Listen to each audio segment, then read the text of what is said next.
बृहस्पति और राक्षस लोग के गुरु के नाम है शुक्राचार्य। का नाम है शुक्राचार्य।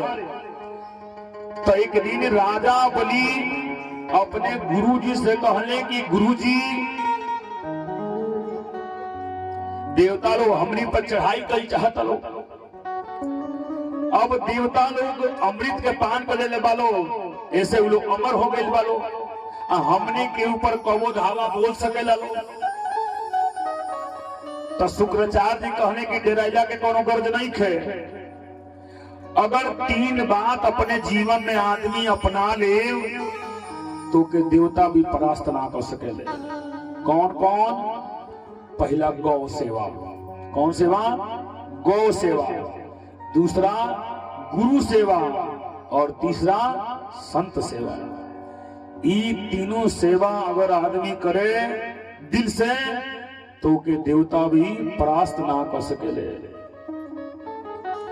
एक दिन शुक्राचार्य जी कहने राजा बलि से कि राजा बलि, फिर से तू स्वर्ग पर चढ़ाई करो। जन दो चार को देवता लोग बैठल वालों जाकर के स्वर्ग में फिर स्वर्ग पर चढ़ाई करो। कहने की ठीक बा महाराज। फिर गुरु के आदेश पर राजा बलि स्वर्ग पर चढ़ाई कर रहे। तीनों लोग फिर अधिपति जमा रहे।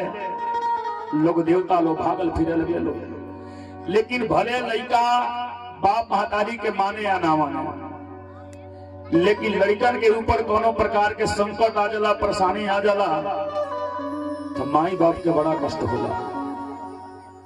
भले लड़का बाप महतारी के माने चाहे नहीं माने। आज जौन देवता लोग के माता रहली जे के नाम रहे अदिति। का नाम रहे? अदिति। आज अदिति मैया अपने महल में एकदम उदास बैठल बाड़ी और अपने दुल्हा सरकार कश्यप ऋषि से कहली कि महाराज देखी ना, हमरे लड़कन के राज राजा बलि छीन ले बने, यही से हम उदास होके बैठल बानी। कोनो ऐसा पूजा पाठ बतैती कि जब हम पूजा पाठ करती तो हमरो के यहाँ कोनो बलशाली पुत्र के जन्म होई, जोनो पुत्र जा करके राजा बलि के परास्त करके या देवता लोग के राज वापस करा देते। ऐसा कोनो लड़का हमारे यहाँ जन्म ले ली तो बड़ा बढ़िया रहे। कहने कश्यप जी कि चिंता मत करो, ये तो सब भगवान ने निर्धारित करेले कि का होखे के बाद का नहीं के होखे के। न तो देखी काल मौसम कैसन बन रहा है, बुझा के बारिश आ जाए। आज मौसम देखी कोई आदमी के स्वेटर आइनर निकाले पड़ल बाटे, इतना गर्मी होता है। बोले वृंदावन बिहारी लाल की जय। अभी चिंता में पड़ गई। कहली कि देखी हमारे देवता लोग बेटा लोग मारे मारे फिरता लोग। कश्यप जी अपने पत्नी के समझौले कि अरे अदिति कि क्वा देहो भौतिको नात्मा क्वा चात्मा प्रकृति ते परः कस्य के परिपुत्राध्या मोह एव हि कारणा। ऐ महारानी अदिति, अरे के बाप हुए, के माई हुए, के पुत्र हुए, केहू केहू के ना हुए, ई तो एगो माया हुए। ई माया हुए जेना देखी जेना जग छनाइल बटे। अब पहला दिन देखी लीला मंच बनल बा। ई लीला मंच बन गइल बटे। देखी एमे बल्ली लागल बटे, कितना सुंदर एमे कपड़ा से सजावल गइल बटे। यही में लीला के समय कलाकार बढ़िया बढ़िया अपन आकर के कला दिखावेले। तो वही में कुछ कलाकार कबो लड़का के रूप में आवेले, उहे कलाकार कबो बाप के रूप में बन जाता ने, उहे कलाकार कबो पत्नी बन जाता ने। वही तरह हमनियों का बने जा लीला करे बन जा। जहिया पूरा होती है जगिया के हो जाई तहिया ही लीला वाले लोग कलाकार लोग अपन बल्ली बांस पूरा उखाड़ के कपड़ा लत्ता जितना रही ओके चपेट करके बैग में कोस के गाड़ी बुला के लाद के लेके अपने यहाँ चले गए। तो वही तरह हमनियों का लीला करे बन जा। कबो जन्म भइल उहे एगो लीला हुए, माँ होके चलनी जा उहे एगो लीला हुए, माटी खैनी जा उहे एगो लीला हुए, बाप मातारी कनैठी लगावल उहे एगो लीला हुए, और देगा देगी चले लगनी जा उहे एगो लीला हुए, कपड़ा बर्तन फोड़ फाड़ देनी जान उहे एगो लीला हुए, मुंडन संस्कार भइल उहे एगो लीला हुए, स्कूल में पढ़े खातिर गई जा उहे एगो लीला हुए, विवाह शादी हो गई उहे एगो लीला हुए, लड़का बच्चा हो गई उहे एगो लीला हुए, नाती पनाती हो गई उहे एगो लीला हुए। आ लीला करते करते हमनी के बुढ़ापा आ जाला, आ जब बुढ़ापा आ जाला तो परमात्मा के यहाँ से चिट्ठी आ जाला, यानी जहिया किराया घर के देहल खत्म तहिए अपने घर के बेटा पतोहिलो टांग के आ दुआरे पर कदी हेलो कि इनके किराया बंद तो घर में रहल बंद। ऐसे हमनियों का किराए पर माने जाऊं कि जिंदगी एक किराए का घर है, जिंदगी एक किराए का घर है, एक न एक दिन बदलना पड़ेगा।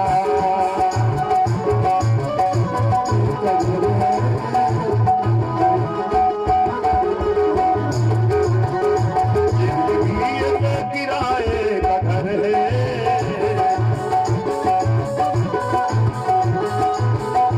एक न एक दिन बदलना पड़ेगा।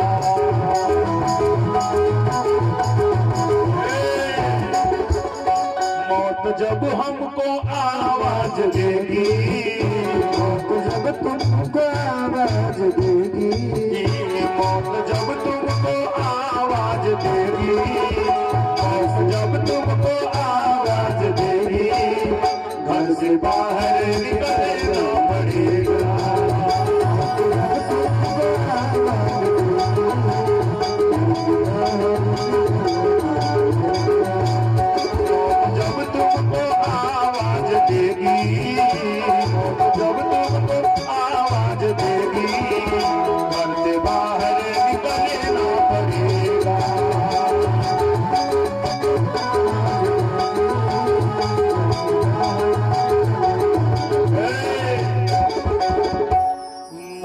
जब तुमको आवाज देगी तो घर से बाहर निकलना पड़ेगा। अपने घर में के लोगवा टांग के दुआरे कदी, जहाँ प्राण है में से निकलल शरीर में से लोग कहीं छूत लग जाए जल्दी से घर से बाहर निकाल दो, तो अपने लोगवा टांग के निकाल दी। ते कलयुग में आदमी के लगे दो चीज रहे तो सम्मान बाटे, दो चीज ना रहे तो कहीं सम्मान ना मिली। पहला जांगर आ दूसरा टका धर्म टका कर्म टकैव परमं सुखाम। जस हस्ते टका नास्ते सहा तक टकायते। पैसा रुपया ना रहे जांगर ना रहे ते दुनिया में केहू पूछे वाला नहीं के। यही दोनों के पूजा होता टेबरा। आज कश्यप ऋषि अपने पत्नी के समझौनी कि देखो जब तू इतना जिद कैले बारू कि हमारा संतान चाहिए, बलवान संतान चाहिए, बुद्धिमान संतान चाहिए, तो तहरा के एगो व्रत बताओ तानी जन व्रत 12 दिन के रही, जौने व्रत के नाम हुए पयोवृत व्रत। ई व्रत कब से होला? फागुन के शुक्ल पक्ष के प्रतिपदा से ही व्रत चालू होला और 12 दिन तक चलेला लगातार। जे नियम धर्म से ये पयोवृत व्रत के करेला ओकरे यहाँ बलवान बुद्धिमान तेजस्वी ओजस्वी मनस्वी पुत्र के जन्म होला। मैया आदित्य इसने कैली 12 दिन के व्रत कैली। अब व्रत जब कैली तो ठाकुर जी की कृपा हो गई और ठाकुर जी की कृपा हो गई तो गर्भवती हुई और गर्भवती हो गई तो यह भगवान नारायण जी बावना के रूप बना करके कश्यप जी के यहाँ प्रकट हो गई। तो लोग कहे लगे भादों के महीना बड़ा खराब हो गया, लेकिन हमारे शास्त्र ही कहेला कि सबसे अगर पवित्र महीना कौन हुए वो महीना है भादो। काहे तो देखी भादवे में हमारे राधा रानी के अवतार हुए। कौन महीना में? भादो के महीना में। भादो के महीना में कन्हैया जी के अवतार हुए। भादो के महीना में बलराम जी के अवतार हुए। भादो के महीना में वामन भगवान के अवतार हुए। भादवे के महीना में सुखदेव जी महाराज परीक्षित जी के श्रीमद् भागवत सप्ताह ज्ञान यज्ञ के कथा सुनाते रहे। तो इतना पवित्र महीना हुआ भादो के महीना। बोले वामन भगवान की जय। और ठीक दोपहरिया में 12 बजे कश्यप ऋषि के आंगन में वामन भगवान के अवतार हुए। बड़ा सुंदर भगवान के स्वरूप रहे। भगवान के छोटी छोटी चरण रहे। अब अंगुली से नाप ली कि 52 अंगुली कितना बढ़ान होता है। 52 अंगुल के बौना भगवान रहले। अब नाप ली अपने अंगुली से कि कितना बढ़ान भगवान के शरीर रहे। भगवान के छोटी छोटी चरण रहे। भगवान के छोटा मुखारविंद रहे। शंख जैसे ग्रीवा रहे। मुट्ठी भर के कमर रहे। मोती जैसे दांत रहे। टमाटर जैसे लाल लाल गाल रहे भगवान के। और बिंबा फल जैसे भगवान के होठ रहे। बिंबा फल समझता नहीं ना? कितना आदमी बिंबा फल समझता? अपने हाथ उठाएं तो। बिंबा फल मतलब होला जामुन। का होला? बिंबा फल मतलब जामुन। तो भगवान के जन शरीर रहे, गोरा शरीर रहे भगवान के। वही पर जब जामुन जब अधकच रहेला तब गुलाबी जैसे होला। तो भगवान के बिंबा फल जैसे होठ रहे, यानी गुलाबी कलर के भगवान के होठ रहे। और पटुआ जैसे भगवान के छोटी चुकी मुख रहे। सब देवता लोग ये दृश्य के देख रहा बालो कि कितना सुंदर वामन भगवान के ये दृश्य बाटे। इन्हें वामन भगवान कश्यप ऋषि की यहाँ प्रकट भइल बानी। आइने राजा बलि अपने यहाँ जग के तैयारी करते हैं। राजा बलि आई है। वामन भगवान के जनेऊ संस्कार होता। आते में केकरा केकरा घरे जनेऊ संस्कार होता नहीं? हाथ उठाए तो। जनेऊ 1 2 3 4 8 9 गलता हो गया का? हाँ गलता हो गया है। तनी पढ़ने में तनी कमजोर है। चिड़ैया गोल में 10 बेर फेल भइल बानी हम। हाँ अब पासे ना बनी हम। तई भगवान वामन जी के जन्म संस्कार होता। 2 जगह दान विशेष करके करे चाहिए। जब लड़का के छठियार बढ़ई होखे तो लड़का जब बटुक बने बरुआ बने तो वो बेरा 2 जगह दान देहला से वो घटेला ना है। तो तनी 5 जना माता जी रो तनी चली आओ तनी बटुक के नाम पर तनी 5 रुपया दे दिलो कि भगवान के जने हो जा। और उसके बाद वे कुछ ही चरण में राजा बलि और वामन जी के भी झांकी के दर्शन कर जाए। तनी चलिए 5 आदमी 7 आदमी कि काशी बनारस के आरे बाग में बरुआ जोगी ठाने ले हो।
बामन भगवान के जनेऊ संस्कार हुई और माता अदिति जी बामन भगवान के लमोटा पहिरवली।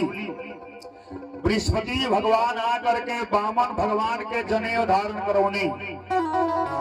दिशा के स्वामी जगतपति के छाता देहनी छत्र। ब्रह्मा जी आकर के भगवान के कमंडल समर्पित कईनी और सप्तऋषि लोग भगवान के कूश दहले लोग खड़ाऊ चरण में